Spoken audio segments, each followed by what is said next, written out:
માધાપર ખાતે ચાલી રહેલા બે બિલ્ડરો વચ્ચેના વિવાદમાં માધાપરના બિલ્ડર શામજીભાઈ બાલાસવા દ્વારા રહેવાસીઓની માગણીના અનુસંધાને રસ્તા પર માત્ર ભારે વાહનોની અવરજવર અટકાવવાનું કહેવામાં આવ્યું હોવાનું જણાવવામાં આવ્યું હતું।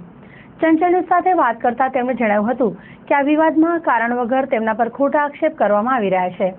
શામજીભાઈ બાલાસવાએ આ સમગ્ર ઘટના અંગે ચંચળ ન્યૂઝ સાથે વાત કરી હતી। જે રસ્તો બંધ કરવાનો આક્ષેપ છે એ આક્ષેપ અમે રસ્તો શું કામ બંધ કર્યો છે? કારણ કે ઓવરલોડ વાહનો, ભારે વાહનો રસ્તા વચ્ચેથી જતા હતા, સોસાયટી વચ્ચેથી નીકળતા હતા। હવે આ ઓવરલોડ વાહનો નીકળે એટલે સ્વાભાવિક છે કે પબ્લિકમાં ડિસ્ટર્બ તો થશે। નાના બાળકો રમતા હોય, નાના વાહનો અવરજવર કરતા હોય, બહેનો અવરજવર કરતી હોય, સોસાયટીની જે લોકો છે એ અવરજવર કરતા હોય। હવે આ મોટા વાહનો જ્યારે નીકળતા હતા ત્યારે બધામાં થોડીક ભયની લાગણી ફેલાણી કે સાહેબ આમને આમ જો વાહન નીકળશે તો અમારી સેફટી શું? સ્વાભાવિક છે કે મેં મકાન સોંપ્યા છે, મેં મકાન બનાવ્યા છે, સોસાયટીના લોકોને બધી રીતે હું સુવિધા પૂરી પાડું છું, લાઇટ, પાણી અને ટોટલી ઇન્ફ્રાસ્ટ્રક્ચરની। એટલે લોકો મારી પાસે આવ્યા, મને કે આ તો અમને તકલીફ છે મોટી પાયે। એટલે મેં રાજુભાઈને કીધું કે રાજુભાઈ તમે જે લોડિંગ વાહનો છે ને મિત્ર, એ તમે સાઈડથી ચલાવો તો લોકોમાં થોડોક ભયની લાગણી ઓછી થાય અને લોકોને થોડોક શાંતિનો અહેસાસ થાય। રાજુભાઈએ કીધું કે આ રસ્તેથી જ વાહનો ચાલશે। અરે રાજુભાઈ રસ્તા બીજા છે, ઘણા બધા રસ્તા છે, એ રસ્તેથી ચલાવો તમે વાહનો? એ કે ના, વાહનો મારા અહીંયાથી જ ચાલશે। પબ્લિકની સાથે આપણે રહેવું પડે, એના પ્રશ્નોને હલ કરવા પડે, એની સુવિધાઓ સગવડતાઓ સાચવવી પડે, અને જો આપણે પબ્લિકને પરેશાન કરશું તો આપણો ધંધો કેમ ચાલશે?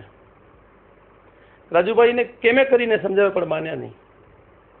એટલે અંતે અમારે જે પબ્લિક વચ્ચેથી રસ્તાઓ નીકળતા તે રસ્તાઓ બંધ કરવા પડ્યા। રસ્તા બંધ કર્યા એટલે એને ડાકધમકી કરી, ગુંડાઓ બોલાવ્યા, માથાકૂટ કરી, પણ પબ્લિક અમારી સાથે હતી એટલે અમે પબ્લિકના સપોર્ટથી, પબ્લિકને સાથે રાખીને આ બધી કાર્યવાહી કરી કે ભાઈ પબ્લિક વચ્ચેથી તો અમે વાહન કોઈ હિસાબે નહીં હાલવા દઈએ। અમે એક જ વસ્તુ ઈચ્છીએ છીએ સાહેબ કે રાજુભાઈના લોડિંગ વાહનો છે એ રાજુભાઈ એની રીતે વ્યવસ્થા કરી લે। પબ્લિક વચ્ચેથી તો અમે પણ નથી ચલાવતા અને રાજુભાઈને પણ ચલાવવા નહીં દઈએ।